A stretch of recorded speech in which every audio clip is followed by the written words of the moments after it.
besoin d'un peu d'amour. J'ai besoin d'un peu d'amour.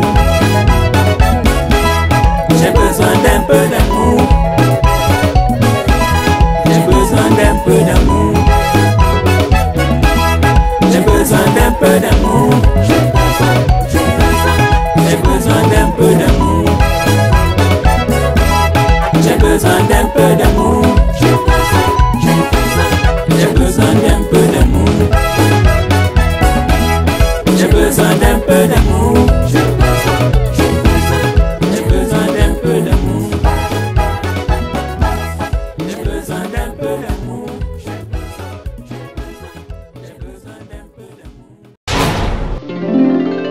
Maintenant, je vais me tourner vers Madame Annette Témoin pour lui poser la question de savoir à qui la faute. On se rend compte que des personnes résidant en Europe, comme l'a dit M. Thierry Amoudou tout à l'heure, quand ils veulent aller en Afrique, ils se préparent. Se préparer, c'est aller jobber pour le cas des étudiants ou je ne sais pas, des travailleurs peut-être pendant 2 mois, étant donné que la monnaie européenne est très forte sur celle de certains pays en Afrique, notamment celui du Cameroun. Quand ils arrivent, ils jouent la vie, entre guillemets, comme on a l'habitude de le dire. Ça, c'est une chose. Une autre chose, c'est qu'il y en a parmi nous qui prennent du plaisir à aller se faire de belles photos, à aller s'immortaliser devant les derniers cris de voiture, à aller se filmer devant je ne sais pas quel bâtiment en disant voici ma maison, je vis bien en Europe. Qu'est-ce que vous pensez de ça, Madame Annette? Oui, donc il est très très difficile de parler, et délicat même de parler de ce phénomène de l'immigration qui en même temps est un phénomène qui déclenche des passions, de la culpabilisation, de l'autoculpabilisation, à qui la faute, comme on venait de dire. Avant d'aborder ces millionnaires, comme vous venez de dire, ces smicards qui se retrouvent subitement millionnaires en francs CFA, j'aimerais que l'on revienne d'abord un peu sur le mythe, puisque c'est le thème du sujet, le décalage entre ce mythe-là et la réalité. Et je commencerai d'abord par le mythe, puisqu'on dit ces personnes qui se filment ou qui vont en Afrique brandir la facilité, qui en quelque sorte encouragent les jeunes à se lancer dans la clandestinité et dans l'illégalité. Bon, le mythe peut être aussi entretenu par ce qui est légal. La déclaration des droits de l'homme dit la liberté de circuler est un droit fondamental de tout être humain. Est-ce vrai?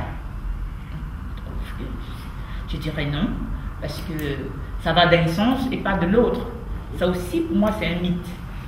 Cette déclaration qui est vraiment universelle, sur laquelle est basée toutes les législations, n'est qu'un leurre. Nous avons ce premier mythe-là. Il y a aussi, comme M. Amoudou vient de dire, que l'on confond l'actualité avec le phénomène de migration. Je crois que, pour revenir peut-être à l'an 1000, on voit que les Africains migraient déjà jusqu'en Chine, pendant que l'Europe encore était en train de se chercher dans ce domaine-là.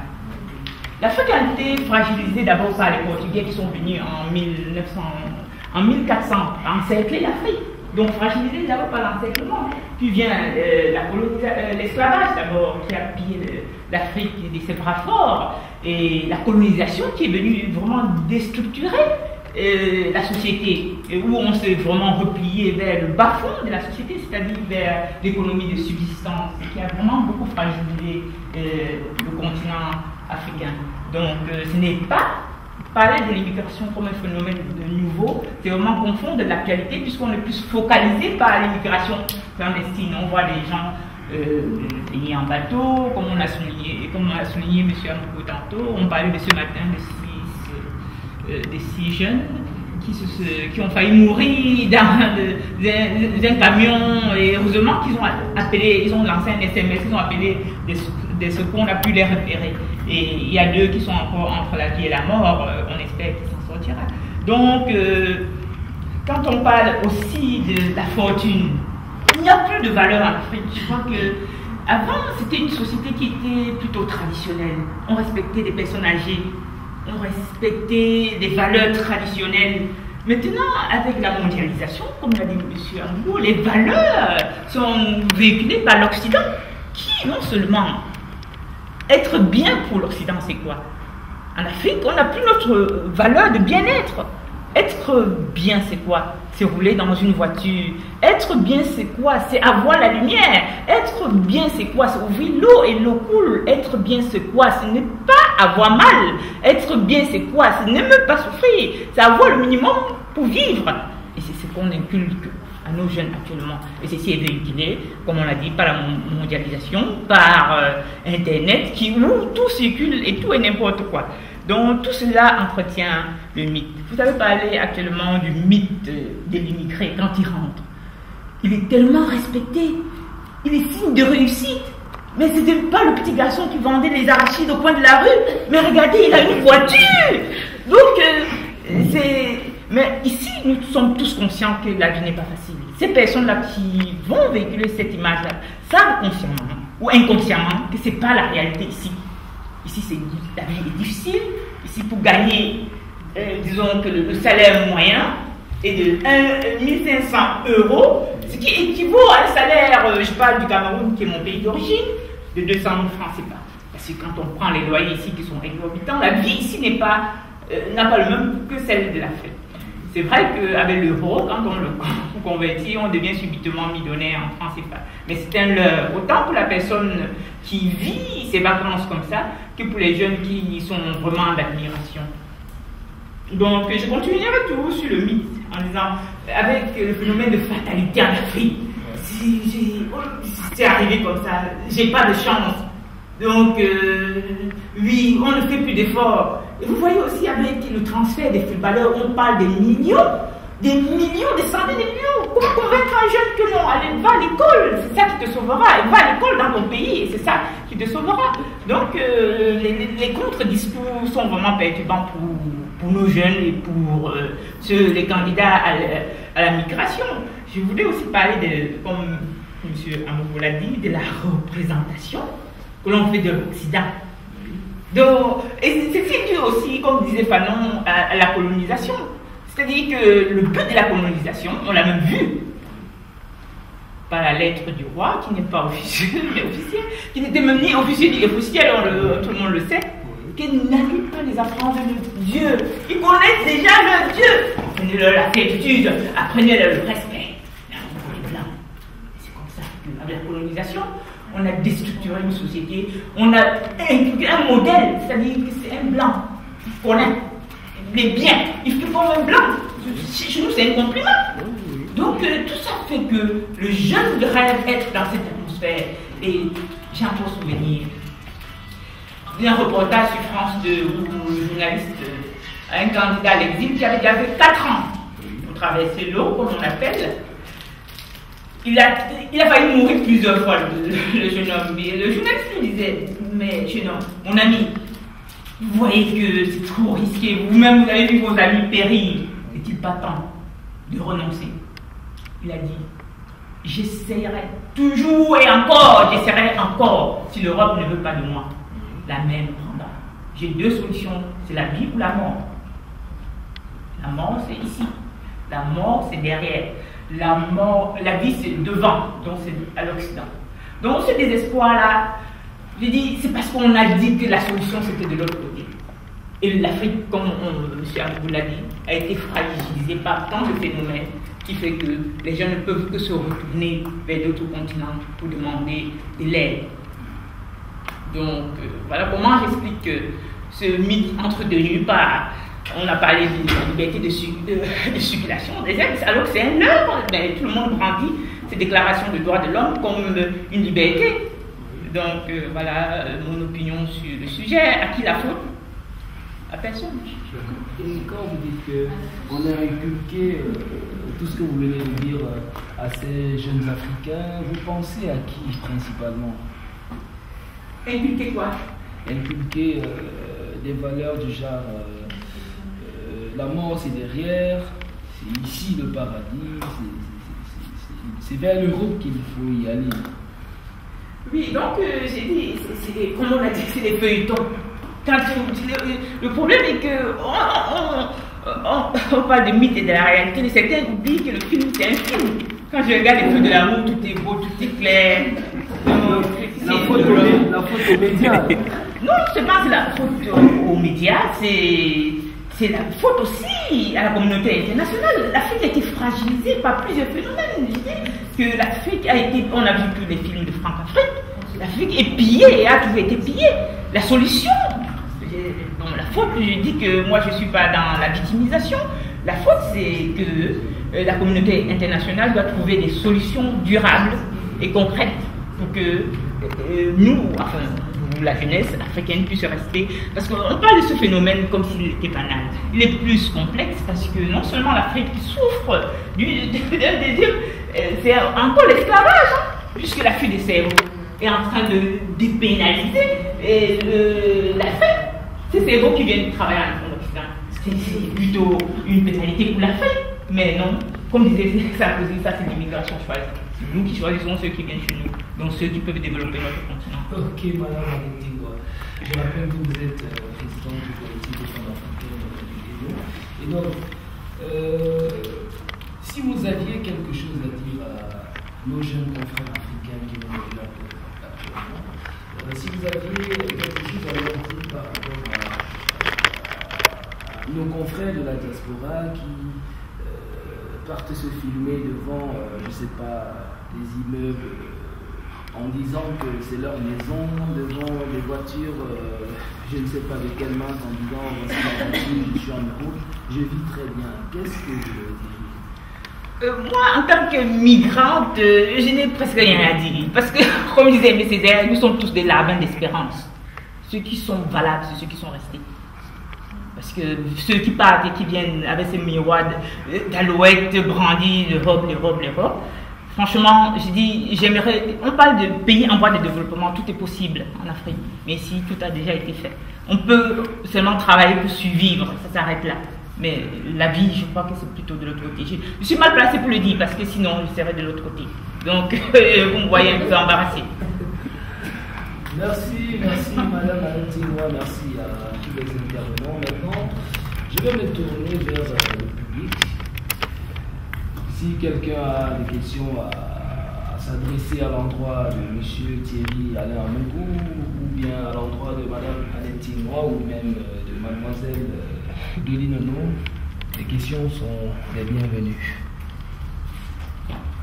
Oui, monsieur. Oui, bon, je vais me présenter, c'est Marcel Tchangé. Et mon intervention ne sera pas structurée, ça m'adresse à personne, je m'adresse à moi-même. Mais bon, c'est toujours facile, n'est-ce pas, d'accuser les autres. Oui. Ça, c'est trop africain, ça. Parce que, il ne faut pas qu'il y ait le marqueur communiste qui est là. En 60, le Cameroun et la Corée avaient les mêmes chances de le Sud, la Corée du Sud. Le Cameroun était même plus avancé que la Corée du Sud. Moi, ce qui me dit le contraire. Mais aujourd'hui, regardons à quel niveau se trouve la Corée du Sud et regardons à quel niveau se trouve le Cameroun. Et moi qui suis né dans les années 60, j'étais mieux logé, mieux nourri qu'un enfant qui est né aujourd'hui. Parce qu'à Aïe, je crois qu'on disait nous a bien nourri. Bon, le continent africain, c'est quoi? C'est un continent de manque de démocratie. Il n'y a pas de démocratie en Afrique. Il y a la guerre. Les gens se font la guerre tous les jours. À l'heure, je vous parle, il y a pratiquement la moitié de Mali qui est occupée par une guerre. Il y a le Congo, le cœur de l'Afrique, le pont de l'Afrique, qui est en état de guerre. Il y a la misère. Il y a le sida. Moi aussi, je suis Camerounais. 100 Camerounais qui arrivent ici, 50% ont le vu du sida. Ce n'est pas moi qui le dis. Ce sont les médecins qui le disent. 50% de nos soeurs qui arrivent ici, qu'elles soient même étudiantes, elles sont malades. C'est ça la réalité. C'est la réalité. C'est la réalité. Bon. Et puis, ce manque de justice sociale. Est-ce qu'au Cameroun aujourd'hui, un moment peut envoyer son enfant à l'école s'il n'est pas fait de bourgeois? Tous les voleurs de grands chemins sont en train de se faire un procès devant le peuple et personne ne parle. Personne ne parle. Les gens ont pillé le Cameroun pendant 30 ans. Tout ce qu'Aïd a laissé, ils ont tout mangé, ils ont dilapidé. Personne ne parle. Aujourd'hui, à la télévision, ils sont en train de nous masturber avec un soi-disant procès. Voilà la réalité de notre continent, en particulier de notre pays qui est le Cameroun. Alors, vu de là, est-ce qu'il faut toujours accuser les Occidentaux? La Chine qui est aujourd'hui un pays émergent, la première puissance économique du monde aujourd'hui. Mais ils ont quelles ressources? Ils n'ont rien. Ils n'ont rien. Mais ils viennent encore piller en Afrique pour construire le pays. Alors, est-ce qu'il faut tout le temps faire le procès des autres? D'accord. Bon, parlant de, si vous me permettez de finir, et parlant de l'immigration, les gens vont toujours brancher. Parce que ici, au moins, une maman qui accouche à l'hôpital, on ne va pas confisquer son bébé parce qu'elle va payer les frais de sortie. L'État s'en occupe. Hein? C'est ça la réalité. Le chômeur qui ne travaille pas, il a au moins ce qu'on appelle l'aide sociale, le minimum d'existence. Est-ce qu'au Cameroun, il y en a? Hein? Ouais, c'est ça la réalité. Et si une femme qui accouche, elle a au moins 1200 € qu'on lui donne pour entretenir son bébé, ne fût-ce qu'entretenir. Est-ce qu'au Cameroun, il y en a? Mais alors, posons la question de savoir pourquoi est-ce que le Cameroun n'avance pas. Et c'est ça les raisons aussi de l'immigration. Vous voyez des gens qui viennent ici à 50 ans et disent qu'ils viennent étudier. Tu viens étudier quoi à 50 ans? Quand tu es déjà en fin de vie. Tu viens étudier quoi à 50 ans? Hein? Donc si je comprends bien, la faute c'est... Les gens sont d'ici là, les étudiants sont d'ici à 23 ans, ils sont dans la vie professionnelle. 23 ans. Tu vois le seul qui vient ici, 35 ans, dit qu'il a fait des trucs. Tu viens faire des trucs. Donc si je vous comprends bien, la faute c'est pas aux Occidentaux. C'est pas aux Occidentaux, c'est à nous-mêmes. C'est à nous-mêmes. Et quand vous faisons notre propre procès. C'est quoi? C'est l'État, c'est le gouvernement? C'est nous tous, pas seulement l'État. C'est nous tous, c'est tout le corps social, c'est pas seulement l'État, c'est nous aussi. Vous parlez de ceux qui vont se vendre au Cameroun, mais c'est normal. Hein? Il a échappé à la misère, il arrive, il a un minimum vital, il retourne le Cameroun, il dit j'ai réussi. Mais il fait semblant de dire qu'il a réussi. D'accord, je crois que Mme Annette... Parce qu'on est maintenant en train de sensibiliser nos jeunes par rapport à ce phénomène. Il faut sensibiliser la vérité. Oui, mais je dis, oui, c'est pour ça que je vais rectifier, parce que vous avez parlé des 1200 € quand on est enfant. C'est pas ça, franchement. Je prends un exemple, j'ai dit on est donc à notre quelque chose. On ne confisque pas son bébé. Vous avez parlé de 1200 €, je voulais qu'on rectifie ce parce que j'ai vu M. Dieu-Gadi ici en Europe, l'eau chaude est gratuite. Donc je lui dis au Cameroun, une maman qui vient accoucher, à la sortie, si elle ne paye pas, on garde son enfant. On donne des allocations familiales, mais c'est pas autant. Je vais juste rectifier. On n'est pas loin de 1200 €. Oui, voilà, on n'est pas loin. Par mois. Non, je dis non. Parce que dit l'aide à la licence. On donne ça parce que tu vas réclamer pour moi.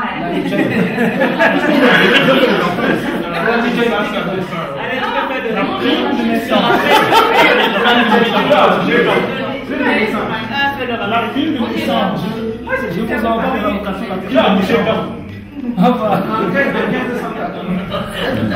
D'accord. Allez, mademoiselle de Oui, et je voudrais ajouter aussi, par rapport à aux accouchements, quand on va à l'hôpital, c'est vrai, on ne nous arrêtera pas, on n'arrêtera pas le bébé, mais on ressort avec des factures qui nous retombent quelques mois après. Les étudiants? Pas tous. Mais moi qui travaille, qui suis travailleur, c'est l'État qui fait la grosse partie. Au Cameroun, personne. La grosse partie, mais pas la totalité. Oui, mais c'est bien des choses. Et on paye les assurances. On cotise à ces mutuelles, à ces assurances. Par rapport à ce que tu cotises, c'est rien. On cotise quand même toute la vie. Et au niveau du chômeur, il faut bon, moi je parle pour les étudiants qui arrivent ici n'ont pas n'ont pas le statut résident ou le statut de travailleur. Donc ils n'ont rien de tout ça, aucune allocation, aucune aide. Mais c'est normal, tu venais étudier pour étudier au Cameroun. Non, l'argent ici. Donc quand les étudiants rentrent l'argent des mamans qui tirent son maillot, elle vous envoie le poids pour venir étudier, vous venez rester ici dans le confort. L'étudiant qui vient étudier, s'il a un garant, le garant peut faire les allocations familiales pour l'étudier. C'est Et si vérifié. le garant est chômeur ou qui travaille, il perçoit les allocations familiales, mais il faut voir l'âge. L'âge, c'est juste de 25 ans, c'est fait des études. Je passe la parole à madame. J'avais eu une intervention justement par rapport à ce que vient de dire monsieur. Oui. C'était vraiment très intéressant et on se rend compte qu'en fait, l'immigration, les gens viennent sans savoir où ils vont en fait. Et moi, c'est un point que je trouve très très important, c'est-à-dire que celui qui immigre doit au moins prendre la peine de connaître là où il va. C'est-à-dire que voilà, en quelques temps, on a dit, on donne 1200 €. Quelqu'un m'a écouté, m'a dit que donc je pars à la page à couche, j'ai 1200 €. Et c'est vrai, c'est ça la réalité. C'est-à-dire que moi, je ne suis pas contre que les étudiants prennent même 1 million, mais venez en connaissance de cause. Ne venez pas dans le leur. C'est-à-dire que celui qui vient, qui sache que je suis étudiant, je dois payer ma chambre, je dois manger, je dois payer mon transport pour aller ici. Le transport, c'est pas le taxi 100 francs. C'est au moins 600 € par mois de transport qu'il faut payer. Il va sortir ça d'où? Vous sortez d'une famille où on s'est saigné pour faire la caution pour vous envoyer. Est-ce que tu vas appeler ta mère pour dire tous les mois 600 €? Jamais. Et si dans nos familles nous avons 3 enfants, nous avons envoyé, nous pouvons envoyer 600 € x 3 à chaque enfant. Si ce n'est pas des enfants qui ont les moyens, si c'est ça. Donc moi je suis l'immigration, venez en connaissance de cause. Il faut connaître les réalités. Effectivement, nous-mêmes, nous sommes les vecteurs de l'immigration. Nous sommes là, nous discutons. L'autre va dire tu es là, tu as 6 enfants en Belgique, dans un beau salon, pour discuter. Mais on discute, c'est vrai que pour vous donner, c'est ce que nous, on a vécu. On vous donne les réalités, ce qu'on a vécu. Il va peut-être vous répondre oui, mais toi tu es là-bas. Je suis peut-être là-bas. Viens dans ce cas, je ne suis pas contre que tu viennes. D'accord. Mais sache que les réalités de ce que tu crois ne sont pas celles-là. Avant de passer la parole à une autre personne, je vais quand même apporter un bémol à ce que c'est monsieur comment Tchangui.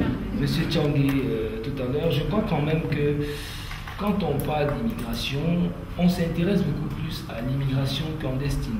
Je ne pense pas que quelqu'un qui quitte l'Afrique et qui débarque en Belgique est d'emblée travailleur ou bien, je ne sais pas, est étudiant. Déjà que les étudiants même apparemment ne bénéficient pas de tous ces avantages dont vous venez de parler. On prend le cas de quelqu'un qui décide de partir de l'Afrique en disant je viens me chercher.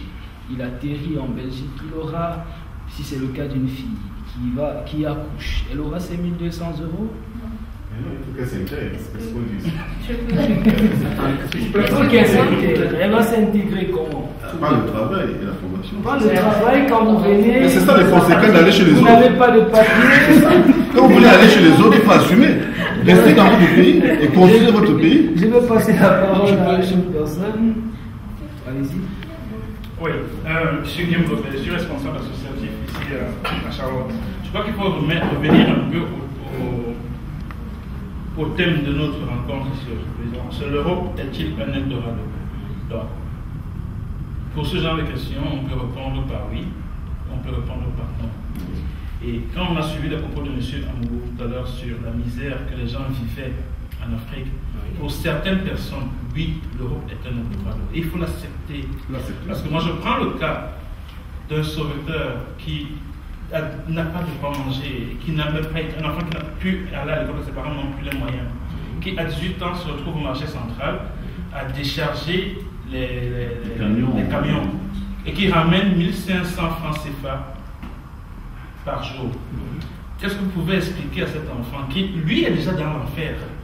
Il vit l'enfer, il vit dans l'enfer. S'il a la possibilité d'aller en Europe, même clandestinement, moi je ne serais pas contre qu'il aille. S'il arrive ici et qu'il réussit à avoir un statut social, parce que marié rapidement à une européenne, régularisé rapidement, ayant trouvé un travail d'ouvrier à la Sonaca ou bien à Caterpillar, et se retrouvant à 1 200 € de salaire par mois, il a une ascension sociale normale.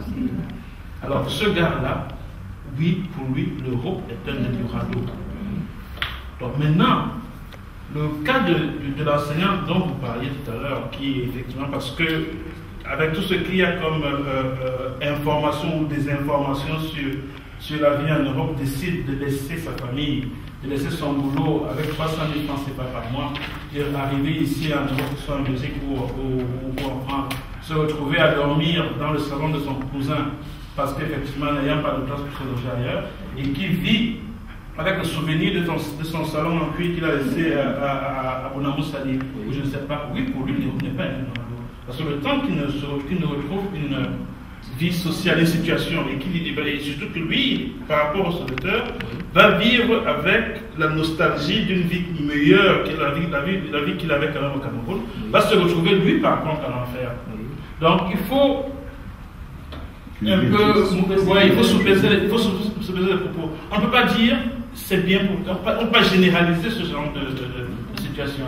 Donc moi, à mon humble avis, il faut regarder la situation au cas par cas. Il y en a pour qui la seule solution, c'est vraiment l'Europe. Et moi, je ne peux pas dire à quelqu'un comme ça qu'il ne vient pas. Il y a un ok, bon, aller, c'est quand même une galère. D'accord, je prends le cas du sauveteur, M. Guillaume Lobet. Je vais parler de manière un peu mathématique. S'il faut probabiliser ce cas, quelqu'un qui quitte, comme vous avez dit, un sauveteur, la probabilité qu'il réussisse est proche de 1 ou de 0. La probabilité pour qu'il meure au Cameroun aussi est proche de 98 de l'autre côté. Donc vous n'avez pas répondu à ma question. Le temps en Belgique. La probabilité pour qu'il réussisse en Belgique est proche de 0 ou de 1. Mais monsieur Moukoulaye, tout à l'heure, à partir du moment où vous partez d'un rêve et que là au Cameroun, il vit à 0. En arrivant en Europe, comme vous le dites, il est à 1 ou à 0, à 1 ou à 2. Mon cher ami, il va chercher les 1 ou les 2. Et c'est tout à fait normal. Hein? C'est la censure que tout le monde cherche. Allez-y, monsieur. Merci, je suis l'éducatif. Vraiment, le débat est vraiment trop passionnant. Mais il faut le dépassionner. Moi, j'aime toujours qu'on parle sur l'étymologie, c'est-à-dire comment l'homme étymologiquement vit. C'est-à-dire tout être aspire au bien-être. Ça, vous ne pouvez pas le débat. Même l'Européen, dans sa vie, il aspire au bien-être. Si aujourd'hui, j'ai vu un film où on avait dit, et si l'Afrique devenait le paradis, comme on dit, Africa Paradise, et qu'aujourd'hui il y a tellement de guerres en Europe, des maladies, je crois qu'il n'y a personne ici qui va arrêter un Européen de migrer vers là où il aspire au bien-être. Donc c'est pour dire que le paradis se trouve partout. Même l'Afrique, là, c'est un paradis. Il y a certains qui vivent 100 fois mieux en Afrique qu'ici. Donc pour moi, le paradis n'est nulle part. Le paradis, c'est chacun qui sait là où se trouve son paradis. Et donc, comme j'ai dit, que tout le monde aspire au bien-être, donc c'est à chacun. Elle a bien dit, Annette disait ça, avec la loi fondamentale des droits de l'homme, on dit que l'homme est libre, il peut se mobiliser comme il veut. Pour moi, il n'y a pas de problème. Mais si, et ce que Marcel venait de dire, refusons de culpabiliser les autres.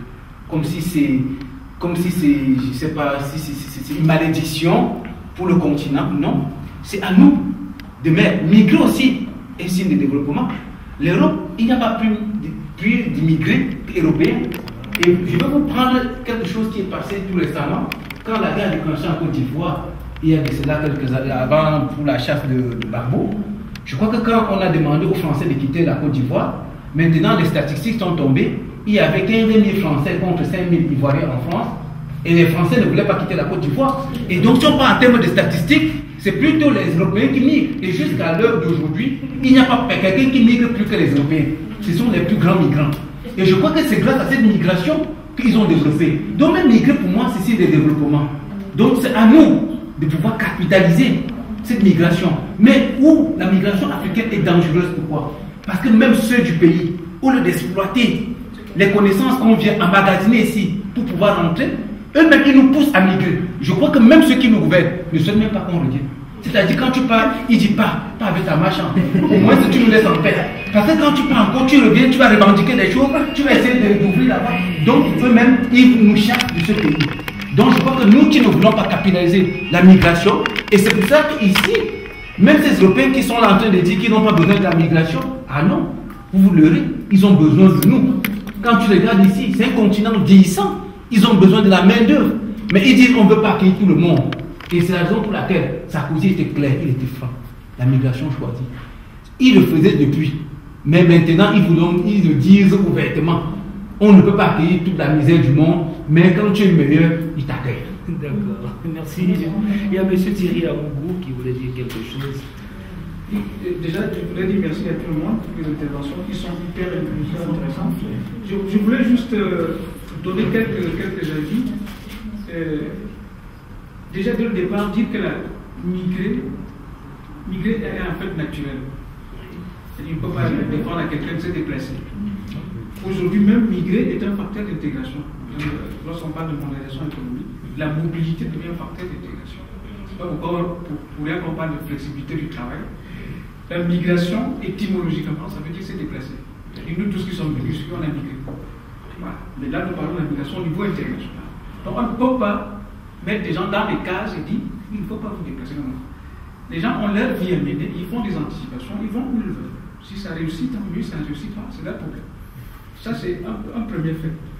Deuxième chose, la problématique que pose Marcel Tchangé, qui était aussi celle du bateau que j'ai décrivé tantôt, le bateau d'esclaves, des gens qui veulent changer d'esclaves à douane, c'est de nous poser la question de savoir ce que nous avons fait du pouvoir politique depuis plus de 50 ans. Comment est-ce que nous avons réussi à transmettre aux jeunes Africains ce désir de rêver leur vie chez eux? Est-ce que ceux qui ont eu le pouvoir depuis 50 ans l'ont fait? Ça, c'est notre responsabilité en tant qu'Africains ayant le pouvoir depuis 50 ans. Pourquoi les jeunes Africains rêvent leur vie ailleurs? Donc, il faudrait répondre à cette question et trouver des réponses concrètes pour annuler cette question. Autre chose que je voulais signaler, c'est qu'il est fondamental, c'est ce qu'il disait fondamental, parce que les riches migrent plus que les pauvres. Ce n'est pas les pauvres qui migrent plus. Si vous regardez les statistiques, par exemple concernant la Belgique, que je n'ai pas avec moi ici, vous verrez que parmi les migrants en Belgique, il y a très peu de Noirs. Nous sommes le nombre le plus petit. Le nombre le plus petit. Voilà. Peut-être visible à notre couleur, mais nous sommes le nombre le plus petit. Et il faut toujours se rendre compte, lorsque vous étudiez l'immigration, que le riche migre plus que le pauvre. Parce que le riche a les moyens de le faire. Regardez seulement ce qui se passe entre la Chine et l'Afrique. Lorsque je cause avec des jeunes Chinois qui sont étudiants à l'université, en Chine, il y a quelque chose que construit l'État chinois, c'est de montrer aux étudiants que l'Afrique est l'avenir de la Chine. C'est ça. Les étudiants chinois me disent que l'Afrique est notre avenir. On apprend le français en Chine pour aller travailler en Afrique, parce qu'on sait que l'Afrique a été colonisée une grande partie par la France et qu'il faut causer français pour aller exploiter les richesses qui sont en Afrique. Donc, vous voyez une migration qui est exploitée politiquement pour développer un pays. Ça c'est fondamental. Et puis, autre chose, c'est au niveau, justement, donc, de cette migration comme outil de développement. Lorsqu'on regarde des pays comme Israël, vous apprendrez sur ce que la diaspora israélienne a fait pour mettre ces pays sur pied.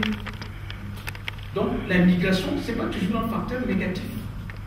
Ce n'est pas toujours un facteur négatif. Même lorsqu'on parle de l'Afrique du cerveau dont parlait Madame tantôt, on se rend compte que les effets nets sont difficiles à établir. Les effets nets de l'Afrique du cerveau. Parce qu'on se dit, le pays qui accueille l'Africain hyper diplômé, hyper compétent, il profite autant que le pays qui a perdu, le pays d'origine, le pays d'émigration de cet Africain. Parce qu'on se rend compte, regardez par exemple le Malien qui travaillait à la NASA. Vous voyez, il a fait une formation très pointue en physique, il travaille à la NASA, mais il a créé de nombreuses écoles au Mali. Aujourd'hui, je crois qu'il est Premier ministre au Mali. Et lorsqu'on fait des calculs sur les effets nets, on se rend compte qu'on ne peut pas transformer. C'est-à-dire tous les pays, que ce soit des pays d'émigration ou d'immigration, ils en profitent tous. Donc c'est juste... D'accord, il y a Maman Annette qui... Oui, donc, comme le thème était la migration entre mythe et réalité, monsieur a un peu brossé la réalité peut-être un peu plus enjolivée. C'était le Doux Paradis pour l'Asbel Téléspi, Solidarité Paradisiaque Internationale. J'ai besoin d'un peu d'amour. J'ai besoin d'un peu d'amour. J'ai besoin d'un peu d'amour. J'ai besoin d'un peu d'amour. J'ai besoin d'un peu d'amour.